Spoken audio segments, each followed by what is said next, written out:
Salut à tous, c'est Flo du LabTech, j'espère que vous allez bien. On se retrouve pour une nouvelle vidéo dans laquelle on va parler des benchmarks fournis par AMD qui comparent les nouvelles RX 6000 avec les RTX 3000. Je n'ai qu'une chose à dire, Nvidia a vraiment du souci à se faire. Comme d'habitude, si la vidéo vous plaît, pensez à mettre un pouce bleu, à vous abonner, n'oubliez pas d'activer la cloche pour être informé lorsque je sors une nouvelle vidéo. Allez, c'est parti!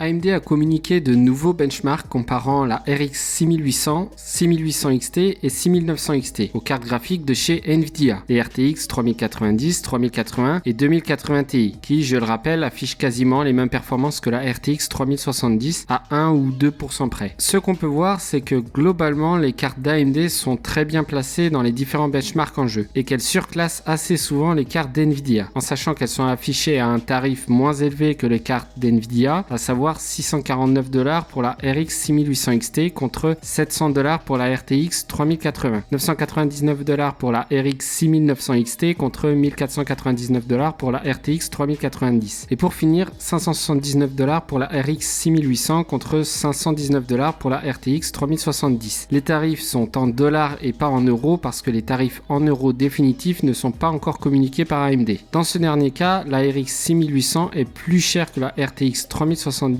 mais vous verrez dans les benchmarks que la RX 6800 est plus performante que la RTX 3070. Le PC qui a servi à effectuer ces benchmarks est équipé d'un processeur AMD Ryzen 9 5900X de 16 Go de RAM en 3200 MHz et d'une carte mère X570. Les chiffres de mes graphiques sont à titre indicatif, les sources sont en description. En effet, les charts fournis par AMD ne sont pas très précises et n'affichent pas le nombre d'images par seconde autrement que via des graphes sous forme de barres. J'ai donc extrapolé les graphes d'AMD pour les convertir avec des valeurs pour tenter d'améliorer la lisibilité. Attention toutefois, ces valeurs sont fournies par AMD, donc il faut les prendre avec des pincettes. On verra si les tests indépendants affichent les mêmes résultats. De plus, les tests ont été réalisés avec la fonctionnalité Smart Access Memory d'activer pour les cartes AMD. Comme cette fonctionnalité est une exclusivité AMD, elle n'est pas activée pour les cartes d'Nvidia. Le mode Rage, qui permet de booster légèrement les performances des cartes AMD, n'est pas activé. AMD a voulu la jouer un poil fair play quand même en activant que la fonctionnalité Smart Access Memory. Bref, pour Battlefield 5 en 1440p, les cartes d'AMD se placent toutes devant les cartes d'Nvidia. Même la RX 6800 affiche de meilleures performances que la RTX 3090.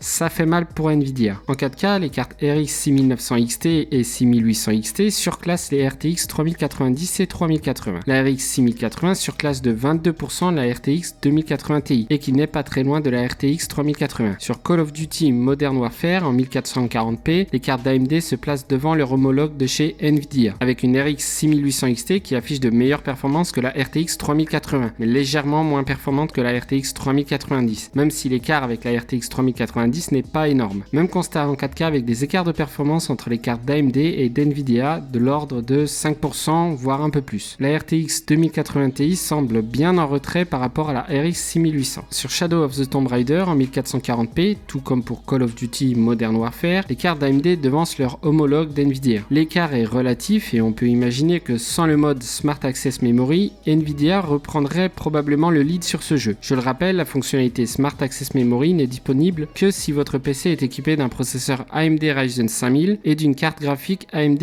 RX 6000. En 4K, les cartes d'AMD affichent les mêmes performances que les cartes d'Nvidia. Par contre, la RTX 2080 Ti est significativement en retrait par rapport à la RX 6800. Pour finir, sur The Division 2 en 1440p, les cartes AMD affichent encore une fois d'excellentes performances. La RX 6900 XT reste, comme sur quasiment tous les benchmarks, au-dessus de la RTX 3090. La RX 6800 XT est légèrement en retrait par rapport à la RTX 3080. Toutefois, l'écart n'est que de l'ordre de 3% environ. En 4K, les cartes d'Nvidia prennent le lead. Les RTX 3090 et 3080 sont en haut du classement. Ça reste assez serré par rapport aux cartes d'AMD. Par contre, la RTX 2080 Ti, comme pour tous les autres benchmarks, ferme la marche et est distancée par la RX 6800.